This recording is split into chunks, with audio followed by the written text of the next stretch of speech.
Most people think that the world is getting harder. It's not. It's completely changed. And most people are pretending that it hasn't, which is why things just feel a little bit off. You're working, you're trying, and you're doing whatever you were told to do. But for some reason, things just don't stick anymore. Progress just doesn't seem to happen. And the explanation for this is relatively simple.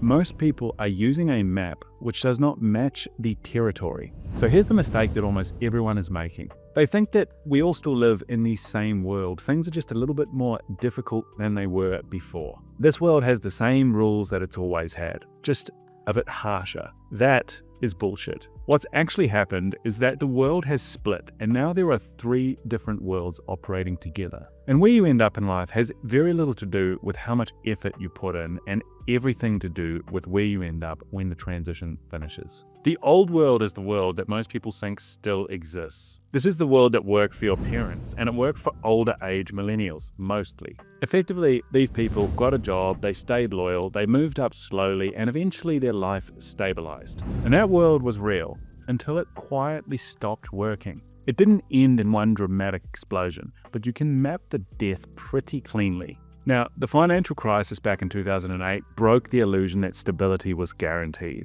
After that, asset prices detached from wages, and housing stopped being reachable for most people on income alone. Careers slowed, promotions stretched out, and credentials inflated. And by the mid-2010s, the deal had already fundamentally changed. Most people just hadn't realized. Then COVID hit, and in the 2020s, AI has finished the job. And that's why you hear people say things like, this shouldn't be this hard, I'm doing everything right. They are. These people aren't stupid. They're just playing a game which no longer exists. The old world didn't die in a crash.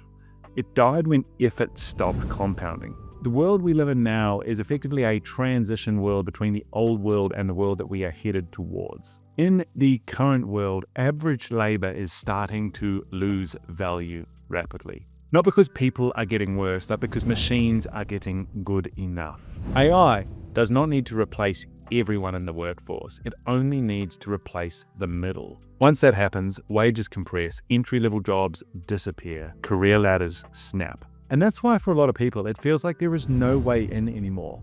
Because in a lot of industries, there genuinely fucking isn't. And all the meanwhile, capital does not hesitate. Anything that cuts costs or boosts output gets adopted immediately. And there's no morality in that process, just incentives. And the result of this is relatively straightforward. A small number of people get massively amplified, and everyone else gets squeezed. And this is where most people lose, not because they're dumb or stupid, but simply because they're using old world instincts when that world is gone and it's never coming back. They play defense, they save aggressively, they avoid risk, wait for stability, and they wake up at 35 with no leverage, no optionality, and no clear explanation of why none of it worked. Nothing catastrophic happened.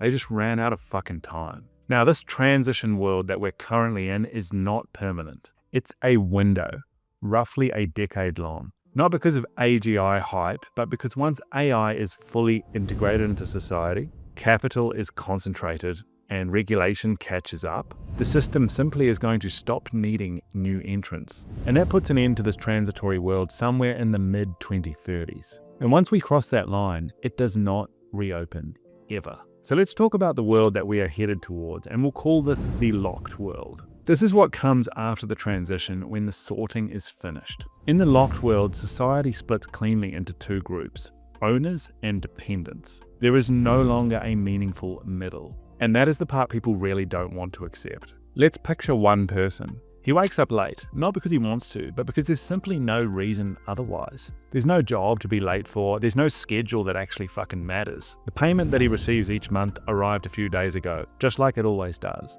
Same amount and the same timing. Enough to cover rent, food, data, utilities, transport, and a little bit left over if nothing unexpected happens. Unexpected things are rare now. Life is pretty smooth when things aren't allowed to change. His apartment is small and interchangeable. He could move buildings and nothing about his life would feel any different. The same layout, the same furniture, and the same view of other identical buildings. And much like a lot of us today, most of this man's day happens on a screen. He scrolls, watches, he plays, he argues, He learns random shit that never amounts to anything. Time passes ultimately without friction. Sometimes he signs up for a course. The platform encourages this. He finishes the course, nothing changes. There's no path from effort to outcome anymore. Not because he failed, but simply because the market and the system no longer buys what he produces or what he could produce, even if he tries his ass off. If he wants to earn more money, there's nowhere to apply. There's no ladder, there's no overtime, there's no one to impress.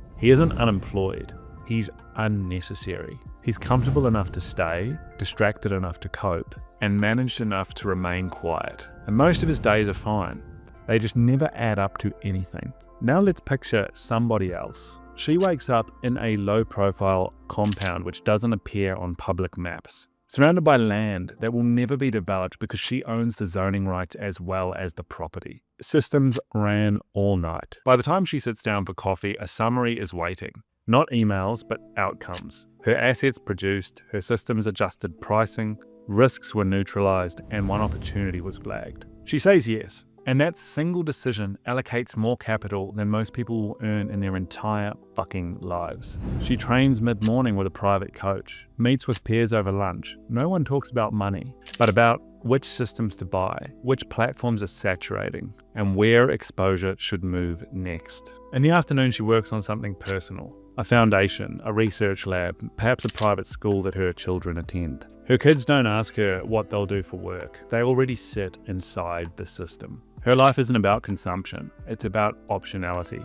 If the rules change, she leaves. If industries collapse, she acquires the remains. Her future isn't something that happens to her, she chooses it. The first person is a member of the underclass. They're effectively at a maintenance existence. The second person is a member of the ownership class. Both are safe, only one is free.